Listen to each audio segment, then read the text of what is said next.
অরণ্য food park. আমরা এখন আপনাদেরকে অরণ্য ফুড পার্ক দেখাবো, যেখানে আপনারা সুস্বাদু খাবার ও সুন্দর মনোরম পরিবেশের জন্য আসতে পারেন। জয়দেবপুর কলাপট্টি রোড দিয়ে চাকুলিয়া মফিজউদ্দিন খান উচ্চ বিদ্যালয় পার হলেই হাতের ডান পাশে অরণ্য ফুড পার্ক। আমি সন্ধ্যার সময় এসেছি তো, তাই ভিডিওটা সুন্দর হয়নি। এই আপনারা দেখতে পাচ্ছেন এখন এখানে সামনে ওদের ভিউ।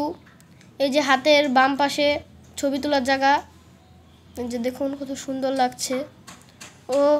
ওদের হাতের ডান পাশে দেখুন ওদের রান্নাঘর ও বিলিং কাউন্টার। এদিক দিয়ে আমরা আস্তে করে ঢুকে পড়লাম এটার ভিতরে। দেখুন আপনার কত সুন্দর লাগছে রাতের বেলা। সকালবেলা বেশি সুন্দর না লাগলেও রাতের বেলা এটাকে অনেক সুন্দর দেখা যায়।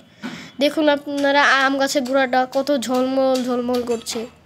আবার ওদের সাইডে একটু বড় করার কাজ চলছে, তাই ওদিকেও আরও বড় করবে। ওদিকে ওদের বাথরুম। এই যে আমরা লাচ্ছি খেয়েছি, এটি অনেক সুস্বাদু ছিল, হালকা টক মিষ্টি। ওই যে ওদিকে বাচ্চাদের খেলার জায়গা, অনেক সুন্দর হয়েছে।